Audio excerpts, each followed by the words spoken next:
Nouveau numéro de Angle de vue, le rendez-vous de décryptage de l'actualité africaine sur Sika. Bienvenue à toutes et à tous. Au cours des prochains 3 quarts d'heure, nous irons d'abord au Burkina Faso, où le Conseil constitutionnel a récemment confirmé la liste des 14 candidats pour l'élection présidentielle du 29 novembre prochain. Malgré l'absence des pro-Compaoré, le parti de l'ancien président annonce qu'il soutiendra l'un des candidats. Mais que vaut aujourd'hui un soutien du CDP à l'un des candidats engagés dans la course? On fera le débat. On parlera également de la Centrafrique où la communauté internationale réclame pression à l'appui des élections avant la fin de l'année 2015 suite au dernier report intervenu par rapport au scrutin prévu pour le 18 octobre dernier. Tenue des élections avant fin 2015, encore une échéance surréaliste. La question divise en tout cas l'opinion. Et pour terminer, nous irons voir du côté de l'Égypte le premier tour des élections législatives dans ce pays, organisé dimanche et lundi dernier dans la moitié des provinces du pays, a été marqué par un taux de participation faible de 26,5%. Ce faible taux pourrait-il remettre en cause la légitimité du président Abdel Fattah Al-Sisi? Autant de questions que nous allons aborder aujourd'hui. Mais avant, voici un point de l'actualité en Afrique à travers le flash d'information. En Côte d'Ivoire, le président Alassane Ouattara a annoncé jeudi une nouvelle constitution dès l'année prochaine. Une nouvelle constitution qu'il entend soumettre au verdict des Ivoiriens par le biais d'un référendum. Elle pourrait se pencher sur la question de l'article 35 de la constitution actuelle qui exclut des candidats dont les 2 parents ne sont pas ivoiriens.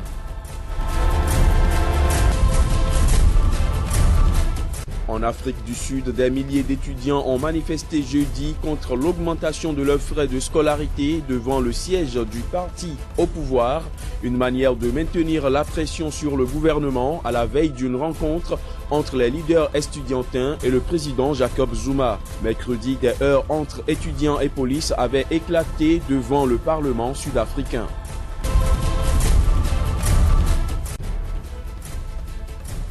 Les conditions sanitaires continuent de se détériorer au Soudan du Sud selon Médecins sans frontières. Sans l'aide d'urgence, plus de 30 000 personnes risquent de mourir de faim dans les régions les plus ravagées par la guerre civile et des dizaines de milliers d'autres sont menacées par la famine. Les zones les plus touchées se situent dans le nord.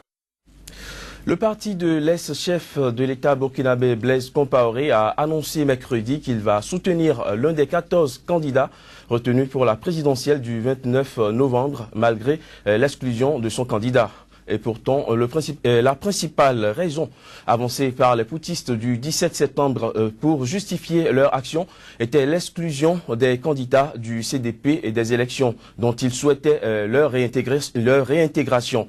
Doit-on croire que cette volonté du CDP de soutenir un candidat ouvre la voie à des élections apaisées, mais que vaut aujourd'hui un soutien du CDP à l'un des candidats engagés dans la course? On en parle juste après ceci.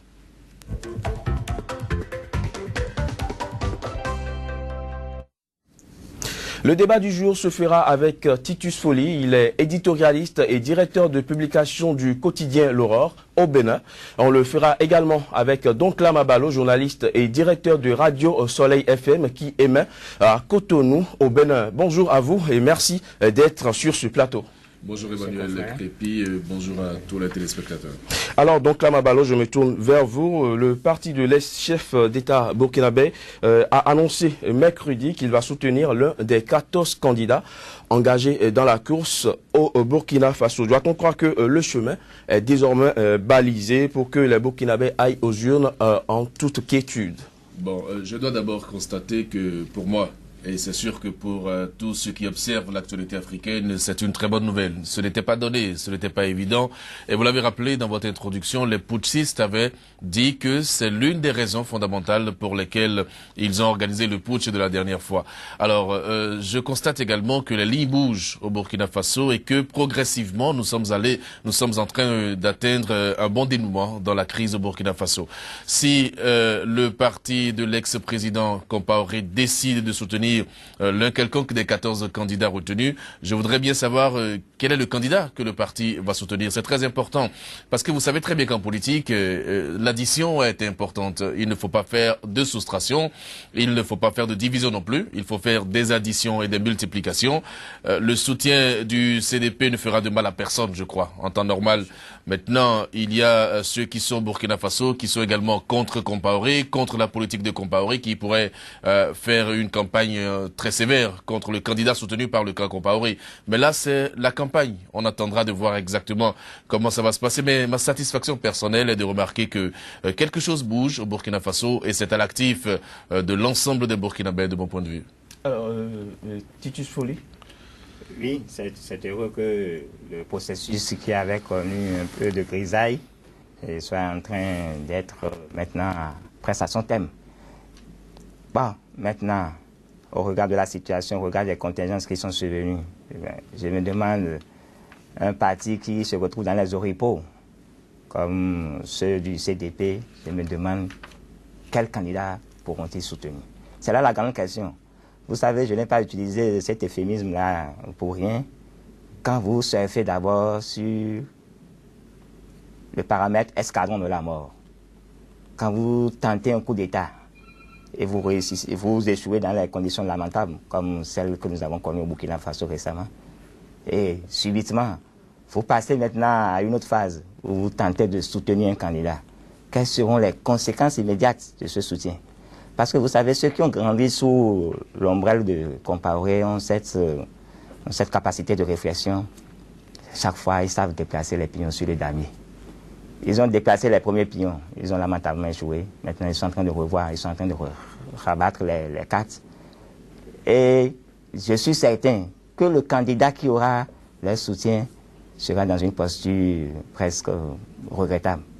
Parce que, contrairement à mon confrère qui disait il y a addition, soustraction, cette fois-ci, le soutien du camp Compaoré sera un soutien encombrant.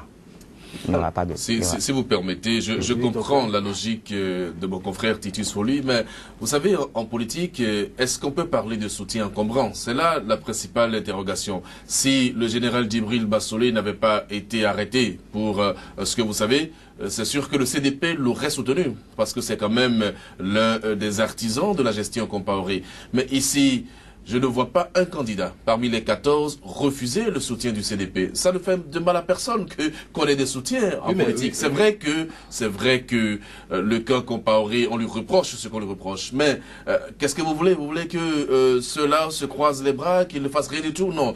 Je comprends très bien ce qu'il dit, Titus, mais je pense que c'est toujours important d'avoir ce type de soutien et de justifier le soutien. Parce qu'on a une période de campagne électorale, une période au cours de laquelle les différents candidats vont exposer leur projet de société, justifier au besoin certains soutiens. Et pendant cette période-là, si le candidat qui va recueillir le soutien du CDP a un argumentaire solide, il peut justifier pourquoi le CDP vient vers lui. Je ne pense pas que cela puisse poser un problème, parce qu'en réalité, ce n'est pas un candidat du CDP, c'est juste un soutien. Et donc le candidat qui sera soutenu restera égal à lui-même, restera dans sa posture et fera campagne sur son projet de société. Non, je ne souhaiterais pas personnellement. Et ça, vous allez comprendre si vous suivez un peu mon développement que j'ai toujours été contre les exclusions. Et je pense que c'est parce qu'on a fait des exclusions au Burkina Faso qu'on a le résultat qu'on a là. Si nous continuons à aller dans l'exclusion, ce serait préjudiciable pour l'intégrité de ce pays-là. C'est pour ça que je souhaite que si le CDP accepte de soutenir quelqu'un, que la personne puisse ouvrir largement les bras au CDP et aller vers le développement du Burkina Faso. Oui, aujourd'hui, c'est le plus important. Donc là, que vaut aujourd'hui un soutien du CDP quand on sait que le peuple burkinabé aujourd'hui a rejeté ce parti? Non, vous allez dire une partie du peuple. C'est une partie du peuple. Ce n'est pas tout le peuple burkinabé. Vous comprenez? Donc il y a une partie du peuple qui continue de soutenir le CDP. Une partie du peuple qui continue de défendre les acquis du président Blaise Compaoré. Mais vous souhaitez quoi? Qu'on néglige cette partie du peuple? Non, ce n'est pas tout le peuple burkinabé. Alors, c'est pour ça que j'ai dit, ce soutien ne devrait pas faire mal, normalement, si on arrive à justifier pourquoi il vient. Et en même temps, si on prend en compte les aspirations de tous les Burkinabés. Aujourd'hui, c'est le plus important. Moi, je fais l'apologie de l'union. Et c'est pour moi la raison fondamentale d'être d'un parti politique et même d'une vision politique pour un pays. Donc le CDP qui soutient quelqu'un, honnêtement Titus, moi je ne vois pas de problème à ça. Alors Titus Foley, le candidat qui pourrait éventuellement bénéficier du soutien du CDP pourrait être vu comme un homme de Compaoré. C'est possible. Il va de soi. Vous savez, Compaoré a cristallisé trop de ressentiments, trop de rancœur pendant 27 ans. Et bon, aujourd'hui, ceux qui vont se retrouver dans la charrette des esprits mathématiques, ils vont dire, bon, voilà, au-delà de tout, c'est le parti le mieux implanté au Burkina Faso. C'est le parti qui a semé des cellules partout sur le territoire national. Et compte tenu de son savoir-faire, bon, pourrait être en quelque sorte une sorte de rampe de lancement. Certes, les gens vont se retrouver dans la charrette pour dire, bon, on peut encore surfer, on peut nouer des alliances avec le CDP et arrondir les angles. Mais pour le lourd tribut payé par le peuple burkinabé, avec l'exercice du pouvoir de Blaise Compaoré, je suis sûr que plus d'un de ces candidats en lice réfléchira avant de nouer les alliances. Non, il y a une précision qui est importante pour moi. Dire que le candidat que le CDP va soutenir serait l'homme de Compaoré, moi, je ne peux pas établir cette équation. J'ai dit, le peuple pourrait percevoir la chose de cette façon. Non, c'est une perception. Une perception, c'est une vue de l'esprit. Ce n'est pas. Et cela pourrait ne pas aller à l'avantage de ce candidat. Moi, je ne veux pas réfléchir dans ce sens-là. Parce que, comme je vous ai dit, il n'y aura pas un soutien silencieux. Il y aura un soutien motivé, un soutien justifié. Et donc, ce n'est pas parce que le CDP apporte son soutien à un des 14 candidats que ce candidat-là sera systématiquement l'homme de Compaoré. Peut-être que lorsqu'on analyse la scène politique au Burkina Faso, le CDP peut se dire telle personnalité recueille notre assentiment, telle personnalité peut défendre nos aspirations. C'est des Burkinabés, c'est des êtres humains, ils ont aussi des aspirations et ils peuvent décider de soutenir. Moi, je ne suis pas sûr que un candidat refusera le soutien du CDP. Ben, c'est la politique au niveau du Burkina Faso. Si un candidat arrive à refuser le soutien du CDP, il va en tirer les conclusions. Et comme Titus même l'a dit, c'est un grand parti politique qui a pu exister dans un peu partout au Burkina Faso, qui a semé des cellules au Burkina Faso. Donc on ne peut pas négliger ça en politique. Ce sont des situations qui sont réelles. Je ne sais pas si il faut dire simplement que Blaise Compaoré a tout mal fait au Burkina Faso. Non, on ne peut pas le dire. Vous savez très bien dans quelles conditions il a quitté le pays, parce qu'il voulait s'éterniser au pouvoir. Mais lorsqu'on fait le point de sa gestion et de ses réalisations, il a quand même fait quelque chose au Burkina Faso. Et après 27 ans de pouvoir, je me demande bien quel homme politique burkinabé n'a pas vraiment participé à la gestion de Compaoré. Le reste, ce n'est que pure élucubration de mon point de vue. Le reste, c'est vraiment des détails politiques. Mais tous les Burkinabés ont participé à la gestion de Compaoré. Aujourd'hui, il faut aller de l'avant, penser au développement du pays et que vraiment tous les fils et toutes les filles du Burkina puissent travailler dans le sens du développement de leur pays. C'est le plus important. Les divisions ne développent pas et il y a trop de divisions en Afrique actuellement, trop de divisions. Il est temps que l'Afrique aspire à un vrai développement et ça c'est à partir de l'union, l'unité, l'union des uns et des autres. Sinon, on va toujours regarder les autres avancer. Et ce serait dommage. Alors, Titus Foley, le CDP, au départ, n'était pas parti pour se résigner à son exclusion de ce scrutin présidentiel. Mais le fait aujourd'hui d'annoncer un soutien pour l'un des 14 candidats engagés dans cette course, est-ce que cela constitue un peu une façon de se racheter? Oui, bon, je vous ai dit, ceux qui ont grandi sous l'ombrelle de Compaoré ont plus d'un trou dans leur sac. Bon, ils ont joué à la figure de Janus. Vous connaissez bien dans la mythologie grecque cette figure-là. On tente un premier coup. Quand ce coup-là ne réussit pas, qu'est-ce qu'on peut faire pour retourner la trappe? Et c'est ce que le CDP est en train de faire aujourd'hui. Le premier coup a lamentablement échoué parce qu'ils ont sous-estimé la capacité de résistance. Ils ont sous-estimé le capital sympathie du peuple burkinabé qui ne voulait plus faire cette volte-face, qui ne voulait plus connaître cette volte-face. Quand ils ont vu qu'ils ont lamentablement échoué, ils sont en train de changer aujourd'hui. Mais je suis sûr et certain que, bon, les dividendes sont déjà là et, bon, ils en tireront les conséquences. Donc là, Mabalo, le CDP serait-il en train de se racheter? Bon, le CDP serait en train de se repositionner. Je préfère utiliser ce mot-là parce que tout les a exclus du système politique burkinabé, même contre le gré de la communauté internationale, contre le gré même de la sous-région ouest africaine, puisqu'on a demandé, n'est-ce pas, aux responsables burkinabés de ne pas exclure. Mais ils ont exclu et l'exclusion nous a amené là où ça nous a amené. Aujourd'hui, le CDP a tiré les conclusions parce que de toutes les façons, la CENI a publié la liste des candidats. On n'a pas retenu les pro-comparés. Donc, il faut tirer les conclusions et rebeloter les cartes. Donc, je pense que le CDP est dans une logique de repositionnement et non de rattrapage. Est-ce que cette logique va être opérante pour le CDP? Nous sommes là, nous allons observer et analyser au fur et à mesure. Mais je veux me réjouir quand même de ce comportement du CDP. Vous savez, on aurait pu continuer dans la crise au niveau du Burkina Faso si le CDP ne tirait pas les conclusions.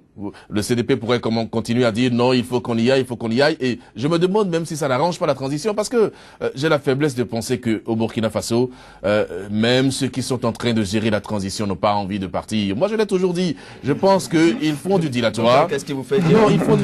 Écoutez, on aurait pu faire... On était à 3 jours des élections. Le coup d'État de Diendéré. On était à 3 jours des élections. Et l'élection était déjà préparée. La CENI était prête à aller aux élections. Qu'est-ce qui peut justifier ce coup? Vous avez dit vous-même que... moi, je pense que, contrairement à ce qu'on nous fait croire, ce n'est pas parce qu'on a exclu des pro-comparés, mais c'est parce que l'affaire Sankara devait avoir un aboutissement et Diendéré est bien impliqué. Donc, il a dû participer à un niveau, à un autre, à un marché. À un marché. Donc, j'ai le sentiment qu'au niveau de la transition, on n'a pas envie de vite régler les problèmes. Donc, le CDP, en ayant le comportement qu'il a eu, doit pouvoir faciliter maintenant le règlement de la crise au Burkina Faso. Et ça ne peut que faire grandir le Burkina. Oui, mais c'est quand même les mêmes autorités de transition qui ont fixé la date du 29. Oui, mais qu'est-ce que les autorités ont dit? Les autorités ont dit, nous allons fixer la date, n'est-ce pas, en commun accord avec la classe politique. Est-ce que, avec ce qu'on a fait au niveau du Burkina Faso, est-ce que le coup d'État a empêché la CENI de travailler? Est-ce que le coup d'État a remis en cause tout ce qui avait été prévu pour faire les élections au Burkina alors qu'on était à 3 jours des élections? Donc pourquoi est-ce qu'il faut reporter encore les élections à cette date-là? Je pense que quand on a fini de régler le problème, on aurait pu aller très vite. Mais les autorités de la transition veulent régler des comptes. Elles veulent, puisque nous parlons d'autorités, juger les putschistes. Alors qu'on peut faire les élections très rapidement et laisser le pouvoir qui aura la légitimité réelle de juger ou de régler les problèmes. J'ai le sentiment que, et là je le répète, que les autorités de la transition n'ont pas envie de faire avancer les choses très rapidement. Et le CDP ne tombe pas dans ce piège-là en acceptant maintenant la décision de la CENI et en soutenant un des 14 candidats. Moi, c'est ma façon de voir les choses. Merci donc Lama Balo. On va évoluer dans ce débat. Ce sera tout pour notre premier débat de ce jour. Sans transition, nous abordons le deuxième sujet. En Centrafrique, le processus de transition engagé en janvier 2014 devait aboutir à la tenue d'élections présidentielles et législatives le 18 octobre dernier. Mais ces scrutins ont été reportés après le regain de violence qui ont touché la capitale Bangui fin septembre dernier. Face à cette situation, la communauté internationale réclame pression à l'appui des élections avant la fin de l'année 2015. Alors donc là, à Balo, pensez-vous que le contexte actuel d'insécurité incontrôlée, qu'il y a une possibilité d'organisation d'élections avant la fin de cette année? Voilà encore une situation d'Afrique. Vous direz, encore l'Afrique, toujours l'Afrique. Malheureusement, nous connaissons des situations difficiles. Vous connaissez très bien ce pays, la Centrafrique, un pays instable. C'est dans ce pays-là que vous pouvez voir la présidente de la transition avoir toutes les difficultés qu'elle a, que vous pouvez voir la vice-présidente de la transition qu'on enlève. Moi, je pense que nous sommes sur un terrain exceptionnel. La Centrafrique n'est pas un pays comme tous les autres et les situations ne sont pas vraiment comme elles sont dans d'autres pays. Maintenant, il faut être réaliste. Il faut être réaliste pour dire que la communauté internationale, en exigeant ce qu'elle exige là, avant la fin de 2015, moi je pense que c'est surréaliste. Honnêtement, nous sommes en octobre 2015. Dans moins de 2 mois, nous avons fini l'année 2015. Nous connaissons la situation géostratégique, géopolitique de la Centrafrique. Dans ces conditions, est-ce qu'il est possible d'organiser une élection crédible? Il faut tirer les conclusions. Et la réponse, c'est non, ce n'est pas possible. Donc moi, je ne comprends pas ce comportement de la communauté internationale, cette exigence de la communauté internationale, mais je compte sur le peuple centrafricain, les autorités centrafricaines, pour s'entendre sur un calendrier qui ne fera pas trop durer la transition. Parce que là encore, je soupçonne qu'on n'ait pas envie de passer la main à d'autres autorités. On a simplement envie de continuer la transition. Et on l'a déjà démontré par ailleurs. Donc les gens sont dans cette logique. Je pensais que les femmes pourraient être différentes des hommes, mais là... Décidément, donc l'âme est le gouvernement de transition. Non, c'est un problème en Afrique. Titus Folly, la communauté internationale réclame des élections en Centrafrique avant la fin de l'année 2015. Pensez-vous, vu le contexte actuel d'insécurité incontrôlée, qu'il y ait une possibilité de pouvoir organiser ces élections avant la fin 2015? C'est une expectative au regard du contexte, surtout le péril sécuritaire qui règne actuellement, qui prévoit actuellement en Centrafrique et sur tout le territoire centrafricain. Il serait illusoire de penser à ces élections. Pour 2 ou 3 choses. D'abord, vous voyez dans ce face-à-face véhément entre les Séléka et les anti-Balaka, on n'a pas encore fini de solder les comptes. Hein? Et le quartier populacier de PK5 continue de cristalliser ce face-à-face-là. Tant que ces 2 protagonistes, l'une de ces 2 parties protagonistes n'arrive pas à prendre de dessus, je pense qu'il n'y aura pas la paix en Centrafrique. En Centrafrique. Premier élément. Deuxième élément d'appréciation, je suis bien d'avis avec Donklam qui dit que les autorités ont un autre calendrier. Ils ont un autre calendrier, et elles ont du moins un autre calendrier. Et ce calendrier-là, malheureusement, coïncide avec le médiateur, qui est Sassou Nguesso, qui est en train de régler ses artichauts du côté de Brazzaville, et qui n'a pas le temps de s'impliquer réellement. Donc, l'un dans l'autre, au regard de tous ces paramètres, j'ai l'impression que, bon, c'est trop demandé à un pays qui est déjà englué dans cette précarité de pouvoir organiser les élections avant la fin de l'année. Alors, le président tchadien a haussé le ton par rapport à la situation. Il a dit exactement ceci, je cite, « Cette transition doit s'arrêter. Il faut une mauvaise élection plus qu'une transition chancelante. » Réaction. Non, il ne peut pas dire ça. Ah, mais c'est ce qu'il a dit. Non, il ne doit pas dire ça. Une mauvaise élection. Vous savez ce que ça veut dire, une mauvaise élection? Quand il y a une mauvaise élection, c'est qu'il y a des troubles dans un pays. Et on peut se retrouver dans une situation de conflit exacerbé et incontrôlé. Donc, je pense qu'il faut faire les choses dans les normes. La transition doit avoir un calendrier clair. Et l'organisation des élections doit être une priorité. Mais lorsqu'on dit avant 2015, avant fin 2015, c'est là où le problème se pose. Ça peut être dans le premier trimestre de 2016, ça peut être au début de l'année 2016. Il faut mettre la pression sur la transition, mais pas une trop grande pression au point de créer même une situation difficile. Lorsque le président tchadien tient ses propos, est-ce que chez lui au Tchad, il peut accepter qu'il y ait une mauvaise élection? Non, pas du tout. Dans tous les pays où il y a eu mauvaise élection, est-ce qu'on a pu gérer la suite? Non. Il faut organiser les élections dans de très bonnes conditions, mais il faut aller très vite. C'est ça qui est le plus important. Et de tels propos du président tchadien qui parle d'une transition, il a dit quoi déjà? Une transition chancelante. Nous sommes d'accord que la transition, elle est chancelante, mais moi je préfère une transition chancelante qu'à une élection mal organisée. Je préfère. Titus. Non, bon, il faut comprendre le président Idriss Déby. Vous savez, c'est lui le dépositaire en quelque sorte de toute la géostratégie qui se mène autour de ce pays depuis 2 décennies. Et c'est son arrière-pays. Et tant qu'il n'y a pas l'appel de l'autre côté de Bangui, lui-même, il a quelques secousses de l'autre côté à N'Djamena. Il veut finir rapidement avec cette transition. Parce que d'abord, les autorités de la transition l'ont déçu. Il a été en quelque sorte l'architecte de cet attelage politique. Il a été déçu. Deuxièmement, il constate que le péril sécuritaire qui règne l'oblige à payer un lourd tribut. Vous connaissez, vous savez tout ce qu'il fait au niveau des forces onusiennes, tout ce qu'il dans les forces tampons qui essaient de cadrer le terrain à Bangui. Il est en quelque sorte l'homme qui joue et qui articule tout. Donc, dans cette position aujourd'hui, j'ai l'impression qu'il est fragilisé. Et tant qu'il n'y a pas les élections, lui n'a pas la paix du côté de N'Djamena. Donc il veut vite en finir, avoir un pouvoir légal et légitime et se débarrasser de ceux-là qui sont dans le provisoire, dans l'éphémère, qui n'arrivent même pas à être capables d'assumer le cahier de charges qu'on leur a confié. Mais il n'y a pas un pouvoir légitime, un pouvoir légal dans des conditions d'une mauvaise élection. Bon, je ne sais pas ce qu'il veut finalement. Oui, mais il préfère. Parce qu'une mauvaise élection, la conséquence elle est directe. on n'a pas la paix. Et donc, si c'est pour des raisons de sécurité qu'il tient ses propos, c'est qu'on n'a pas avancé du tout. Parce que s'il y a une mauvaise élection et que le pays s'embrase, mais lui non plus, au Tchad, n'aura la paix. Donc, moi, je pense qu'il vaut mieux encadrer les autorités de la transition, leur faire comprendre que elles ne devraient pas avoir un autre calendrier ou un calendrier autre que celui qui arrange le pays et qu'elles sont obligées d'organiser les élections dans un délai, mais pas un délai aussi court que celui que la communauté internationale prévoit. Fin 2015, c'est invraisemblable. Mais on peut aller jusqu'à janvier, février, mars ou plus tard. Là, on peut suivre ce raisonnement. Mais je crois que aussi bien la communauté internationale que le président tchadien, peut-être que ce sont eux qui ont un autre calendrier. Et justement, la France, les Nations Unies, le Tchad, mais qu'est-ce qui presse pour autant? Qu'est-ce qui peut vraiment susciter cette pression sur la Centrafrique? Non, la recherche de la paix et de la stabilité dans la région. Le peuple centrafricain souffre trop. Mais voyez cette guerre. Oui, mais pourquoi on ne mobilise pas toutes ces énergies au niveau du désarmement avant les élections, par exemple?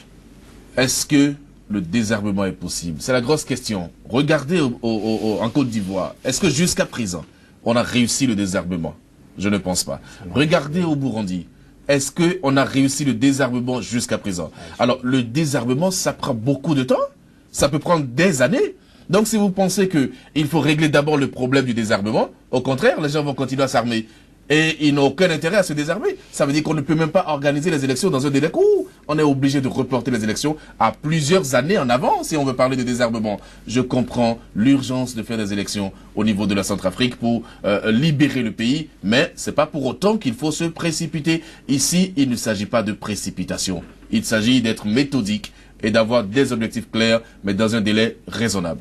Voilà. Alors, Titus Follier, la feuille de route de sortie de crise est élaborée en 2014 pour pouvoir sortir la Centrafrique de cette crise, proposait dans l'ordre accord de paix, désarmement, élection. Mais qu'est-ce qui peut se passer pour qu'on en soit à mettre la pression sur désormais les élections avant le désarmement? Et je disais tout à l'heure que les comptes n'ont pas été soldés entre les protagonistes. Tant que l'un des protagonistes ne prend pas le dessus militairement à Bangui, entre les Séléka et les anti-Balaka, vous n'avez pas la paix. Et je me dis, après analyse, même que les élections là seront peut-être une occasion de reporter peut-être de quelques mois encore ce face-à-face viril-là. Tout juste après les élections, je crains que, ces deux qui n'ont pas fini de solder leurs comptes reviennent encore à de perspectives dangereuses.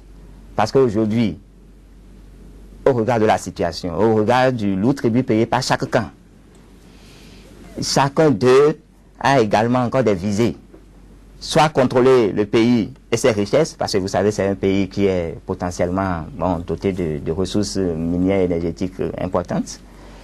Soit prendre le pouvoir et continuer par actionner un certain nombre de leviers qui permettent de s'en mettre plein les poches. Parce que, au-delà de tout, si nous faisons aujourd'hui l'analyse, vous regardez que les pouvoirs qui sont passés à Bangui ont été dans cet enrichissement un peu illicite.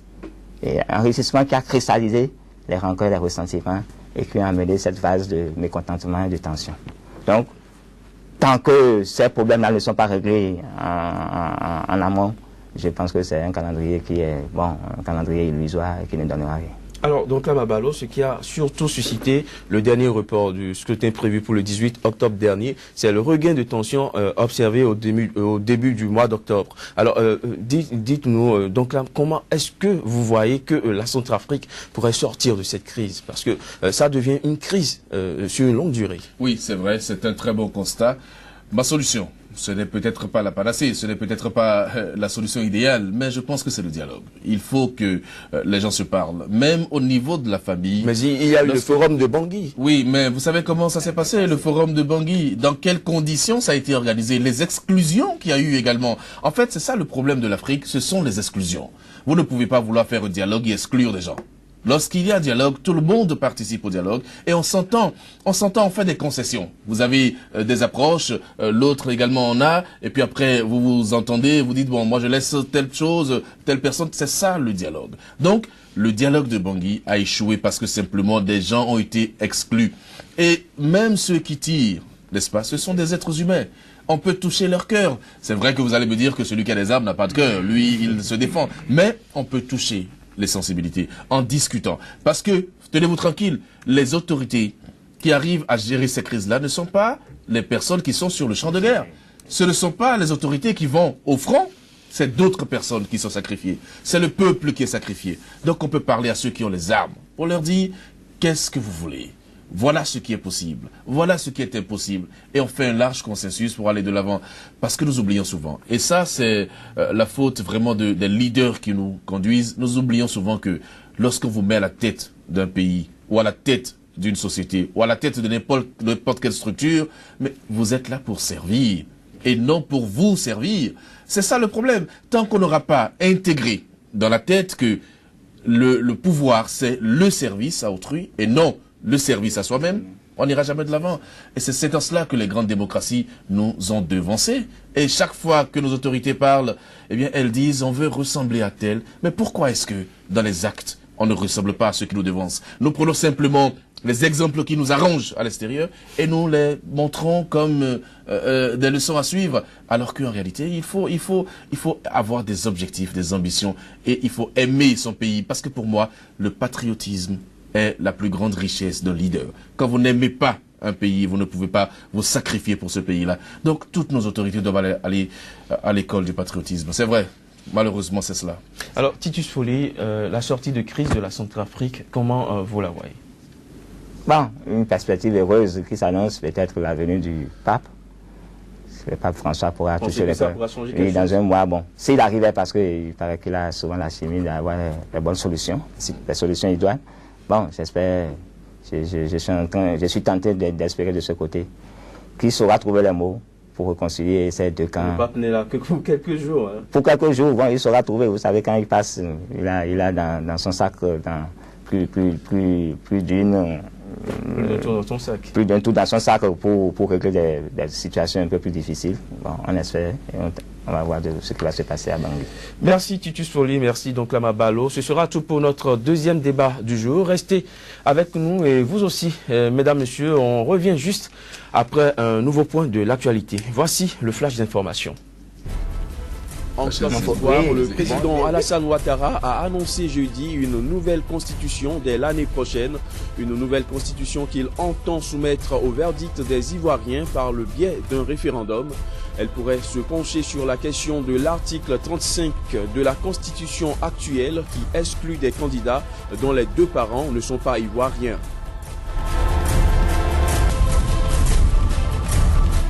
En Afrique du Sud, des milliers d'étudiants ont manifesté jeudi contre l'augmentation de leurs frais de scolarité devant le siège du parti au pouvoir, une manière de maintenir la pression sur le gouvernement à la veille d'une rencontre entre les leaders estudiantins et le président Jacob Zuma. Mercredi, des heurts entre étudiants et police avaient éclaté devant le Parlement sud-africain.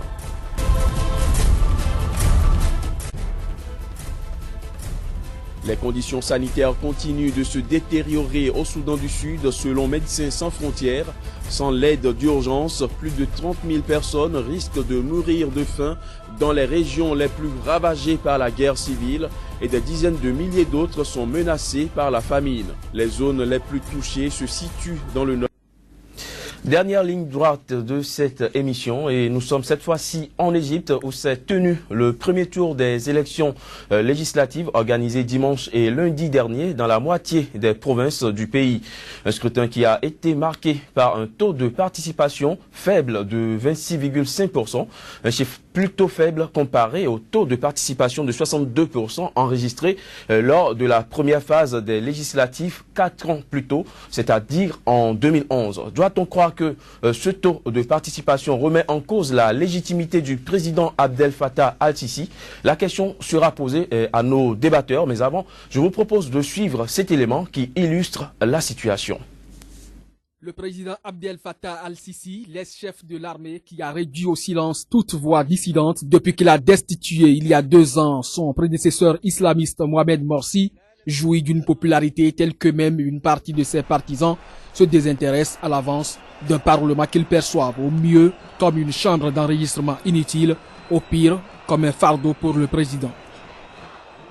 Dis-moi qui n'est pas un membre de l'ancien régime. Il n'y a pas de révolutionnaire. Je n'en ai pas vu un seul. Tous les révolutionnaires qui ont participé à la révolution et pour lesquels on aurait voulu voter, ils sont tous en prison.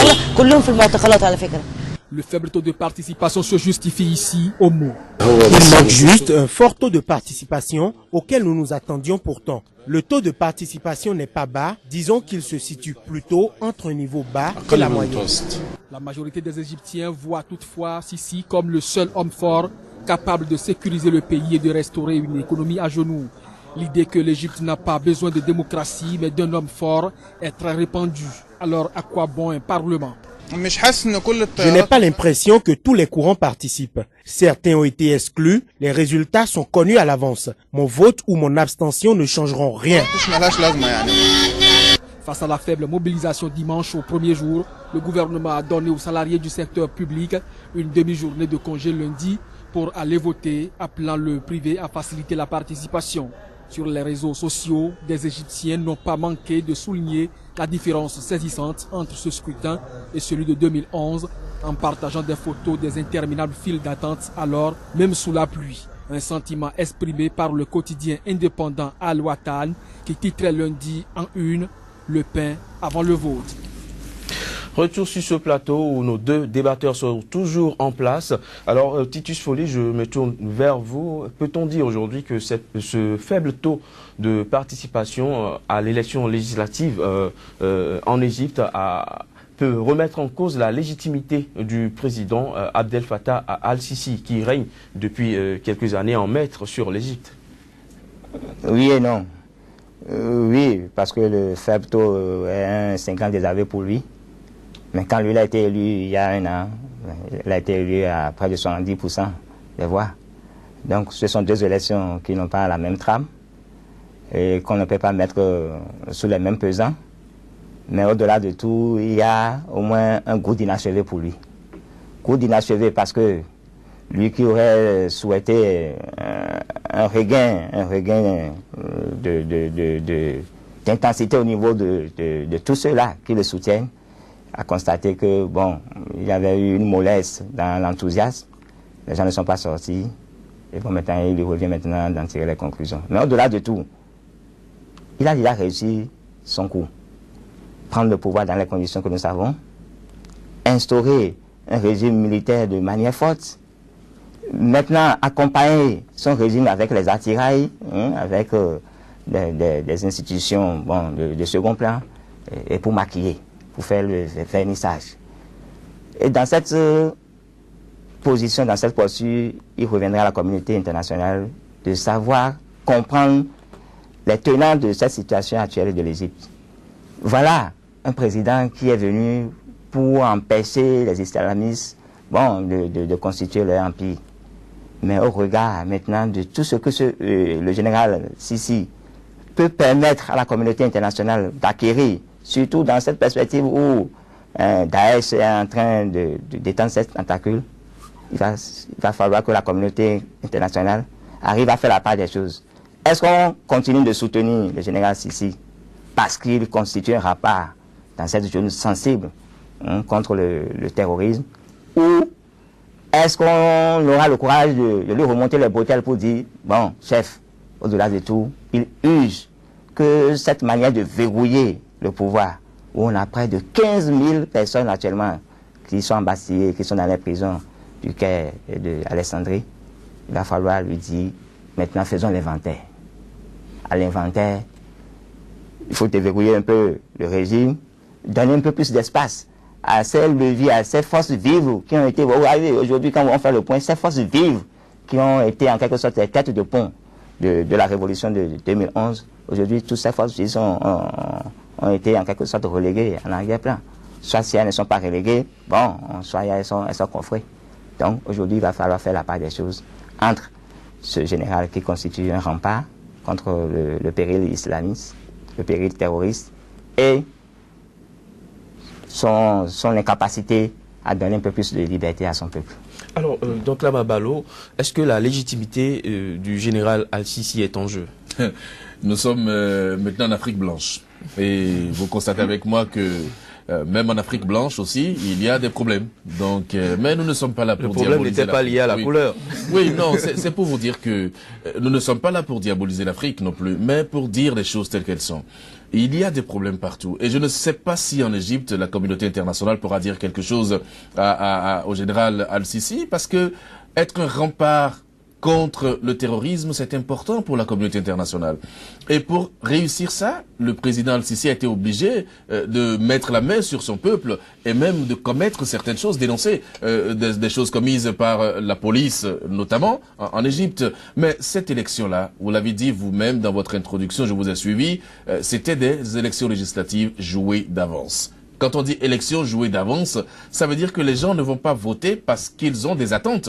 Non, ils vont voter beaucoup plus par peur de voir ce qui va se passer. Parce qu'ils ne savent pas. Vous savez, on est allé jusqu'à même menacer les Égyptiens qui n'iraient pas voter d'une amende de 500 livres égyptiennes. Ça faisait je ne sais pas combien de dollars à peu près. Donc, on a fait une pression. Mais malgré cette pression, il y a eu ce faible taux de participation. C'est-à-dire donc que le peuple égyptien n'a pas d'attente par rapport à cette élection législative.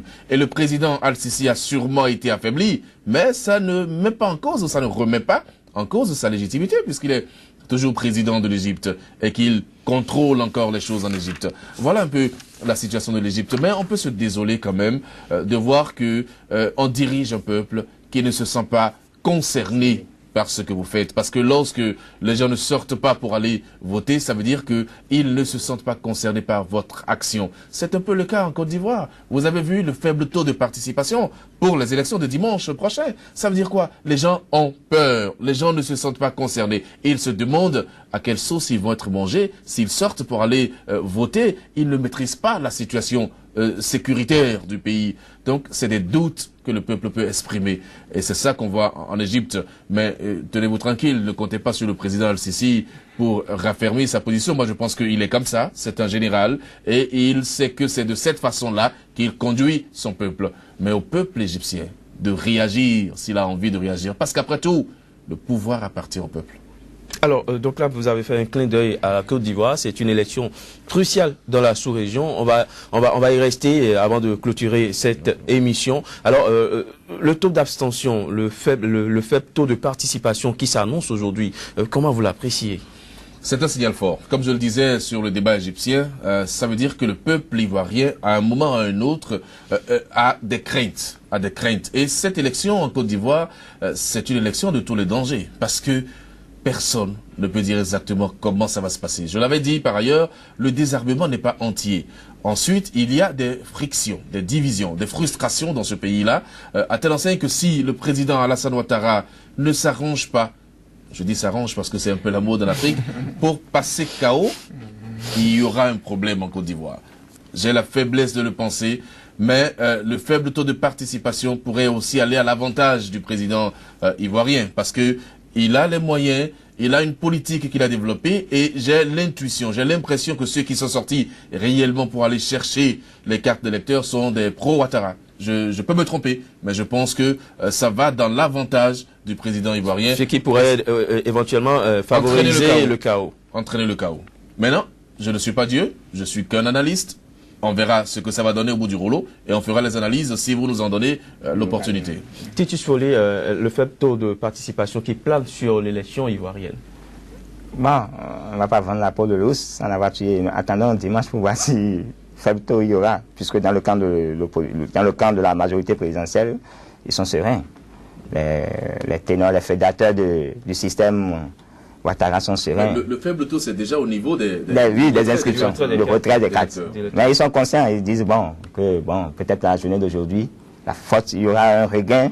Non, mais ils ont clôturé depuis hier, mais les électeurs ont toujours la possibilité de retirer leur carte d'électeur le jour du vote, muni d'une carte d'identité, je crois. Bon, donc ils sont confiants.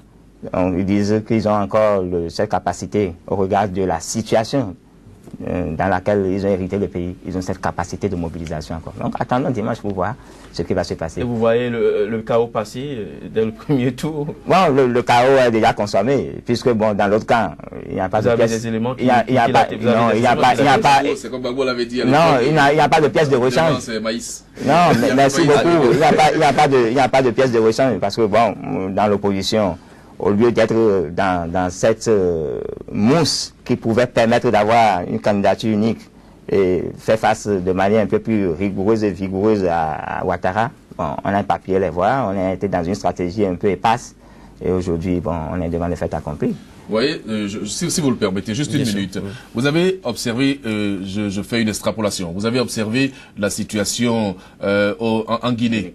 Aujourd'hui, les opposants guinéens sont en train de regretter d'avoir été à l'élection présidentielle.